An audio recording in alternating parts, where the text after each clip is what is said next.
Shah, talking to you guys from London. You're listening to Movie Rate. It's time for the movie raid, and tonight's victim is Kiran Shah, stuntman and actor, has played in Legends, 1997 Titanic, Aliens, and countless other films. Hello. Hi. How you doing? I'm good, thank you. What about you? I am peachy. Great. So what's going on, man? Well, just the beginning of the new year, I'm having a relaxing time before I start working on any other projects now. Yeah, a few more days of relaxing and then see what happens. Are you getting more acting jobs, or are you getting more of the stunts, or are you just basically bouncing it out? Well, basically at the moment I'm getting quite a lot of acting work as well, especially with prosthetic makeup and body puppets. Oh, nice. Do you prefer between U.S. films, or do you prefer in your country? I prefer working anywhere in the world. It doesn't matter where I'm working. Most of the movies I do are American financed anywhere. But they can be anywhere in the world, so I don't mind working anywhere. Do you actually get creative freedom with your characters or your stunts? Well, with my characters, because of the prosthetic makeup or being inside a body puppet, I have quite a lot of say in what I'm going to do, what mannerisms or what the character personality is going to come out like. And from there, between the director and myself, I follow the director as much as I want, but at the beginning, when we talk about it, then I've got quite a lot of say about what the personality is going to be like, history, where is the character is coming from, and I can put all that in my creative process. And then once we start filming, I will, follow the director with his idea. Now and again, I'll put in my idea, and if you like it, we'll take it on. But yeah, at the beginning, I do get my creative process. Yeah, sometimes it can be very difficult with that. Sometimes they don't get creative at all. They just tell you, okay, I want you to go here, and I want you to go here. And sometimes they don't get any input at all. Well, this is the thing, but because when you're working in prosthetics, and because you're wearing a mask will dictate that different look will dictate quite a lot of personality that will come through that, and because of that, a lot of directors are willing to buy your idea, and you can say, look, this is what I look like, and this is what I think I should be doing. And if you put it that way, then they're willing to listen to you and let you have a little bit of your input in there. Do you actually prefer the old school way, or do you like the new generation stuff? Well, I do come from the old school way, so I would work like an old school way. But then I don't mind, because working with Peter Jackson and the new directors around here, or in States, or in anywhere in the world, I do tend to follow them. And you have to train. You can't get stuck in one way. If you don't train, then you're limiting yourself to new ideas. Yeah, sometimes it could be a distraction in some ways. Well, the whole point about that is that you have to develop your skills as you move along. You should, as an actor, really keep your skills going all the time. In other words, you're always learning, and learning is the best way to carry on with your career. For someone that's been in your shoes, someone that's been in the industry for so long, do you think there's still a lot more to learn and still a lot more to teach compared to the newer, younger faces that's happening now? Yeah, well, like I said, there's so much to learn. You're always learning. Things are changing. Motion capture, when it started about 3 years ago, it was really new, and I had to learn about that, to work with motion capture stuff. And you move on, and the motion capture is moving really, really fast as well, and you have to keep up with the techniques, all that. So you have to keep moving, and you have to keep track of what's happening around.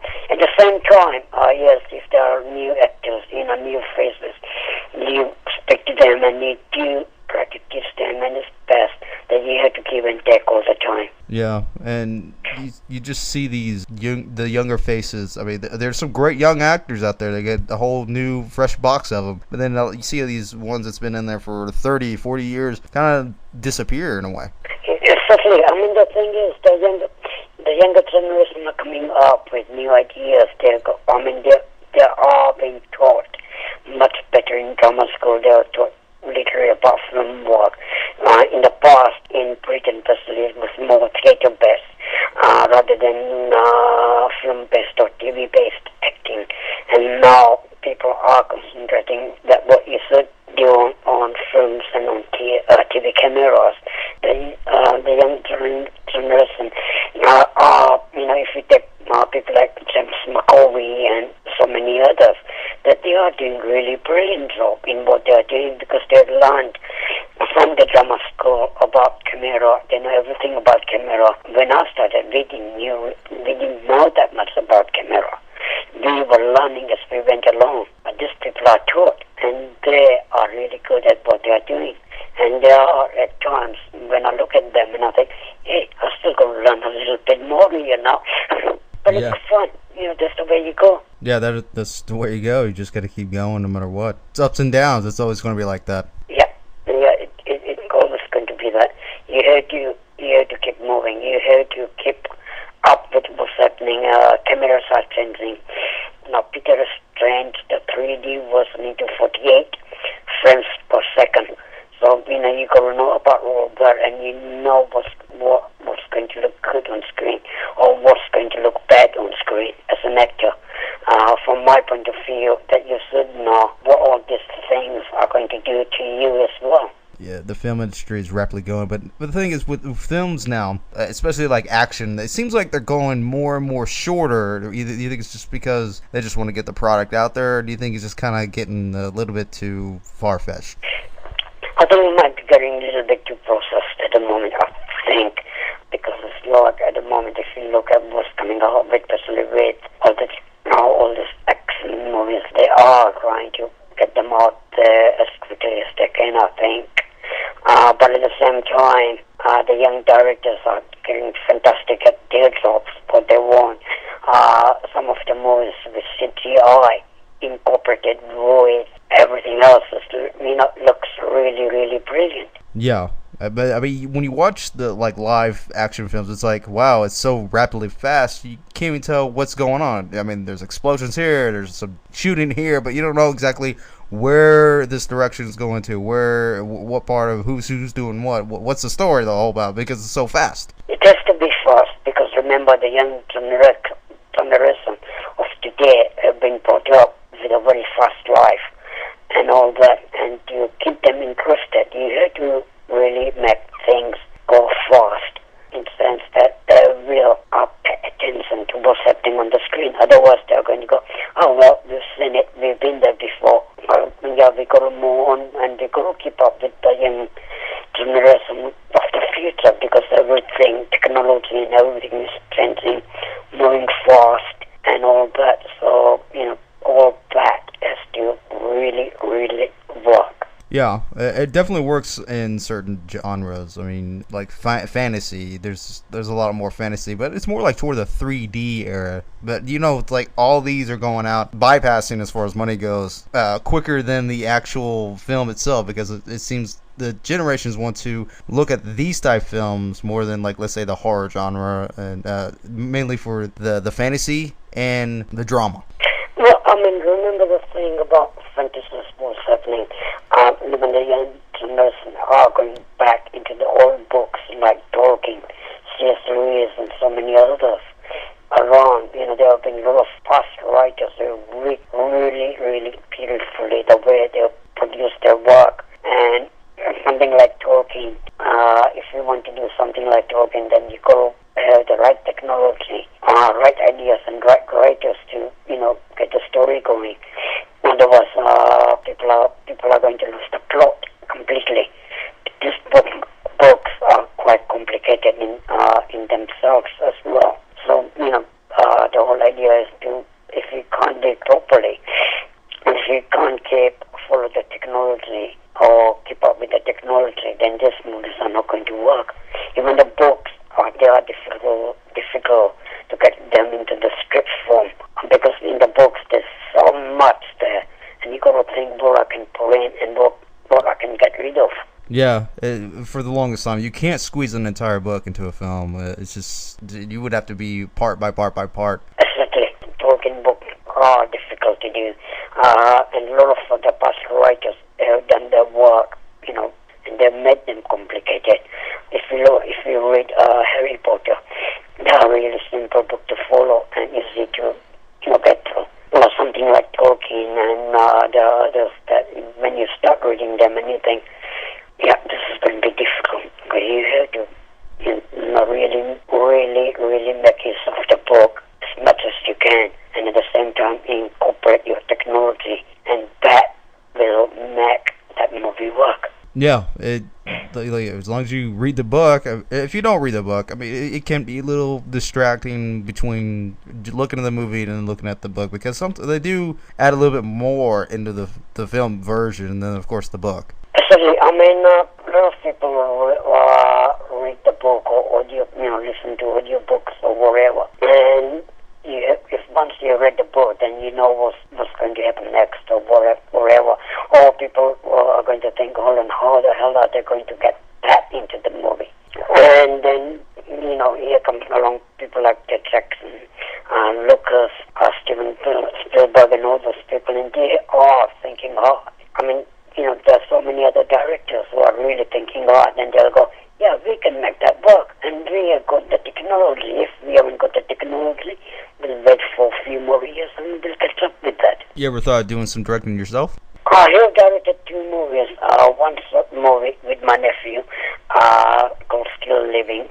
We came second in the LA Festival, HD Festival, and after that, I got busy with my work, so we haven't done anything at the moment, but maybe in the future, may go back into directing with my nephew again. Are you going to shoot mainly in your country? It depends on what we are doing and where is the lead us.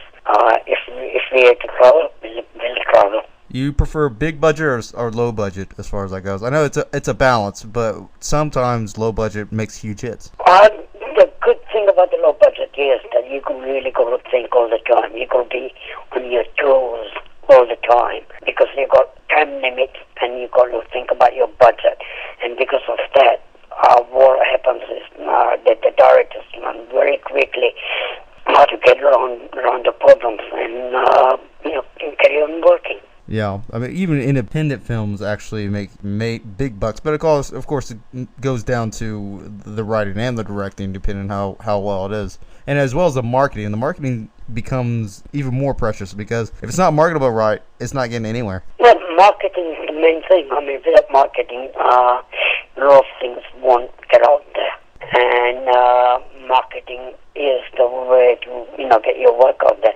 Especially if you are going to starting your own projects, they're going to be low budgets. Then you got to be very good at marketing, or you got to be very creative in that area as well. Yeah. Have you ever thought of actually teaching some of your stunt works? I do now and again. I do a 5 hour straight lecture, not in stunts, but in universities around London that I go to, universities around London, and I teach them how to create a character and how to keep that character going, and what you got to put in, and how to layer your character with different things.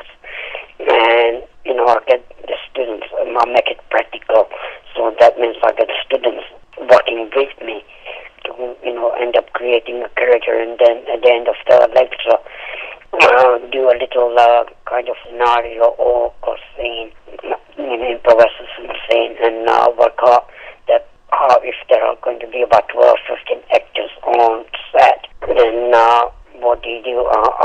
When do you take your time to sign in front of the camera and then move and give somebody else a chance, and all that stuff. I do that now and again. Yeah. And for something like that, I mean, I could imagine how brutal it would be as far as the job goes. Because as far as acting goes, you think they should do some stunt work, even though they're not a stunt person? Do you think they should take that just as a precaution anyway? It does help them. If they get involved in stunts a little bit, it does help them with their characters more. Because then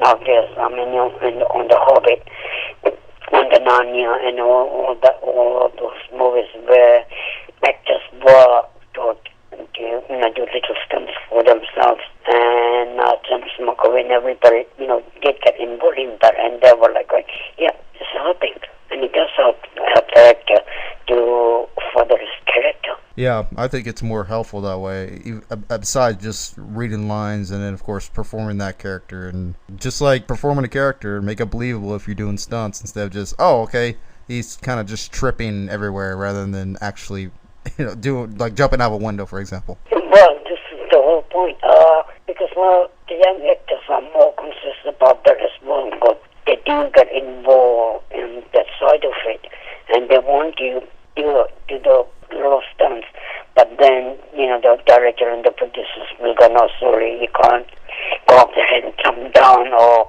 nothing like that, because you go into the actor, and instantly people will get like, sorry, no, you can't do that. If anything happens, then we lost the movie. Well, but if they do the little stunts, then they learn, and they will get what the physical side can be like. Well, go ahead and plug in anything that you want to share, any websites, any even past projects that that you've completed that you want to promote, or anything like that. Right, I've been working on the Hobbit. I've done all 3 Hobbit movies, and in the first Hobbit movie, I played the character of the scribe in the Goblin, and I did a few other couple of generic Goblin characters there as well. In the second movie, I was mostly a scale double for Bilbo, and I did stunts for the kids in that. And we are waiting for the third one. I can't talk about the third one that much. That's it. And I'm been involved. What else am I doing? I've got a couple of projects coming up that I can't really talk about. But the other movies I've done have been legends, like I said, Interview with Vampire, The Lion, Witch and the Wardrobe, and so many others out there. And if anybody wants to learn about me a little bit more, then they can go to my website called Little Kiran, like LittleKiran.com, and they will be able to learn about myself. And if people want to join me on my Twitter, it's called @Kiran Shah. Yeah, you can get news and everything from me on that. And there you go. That is Kiran Shah, actor, stuntman.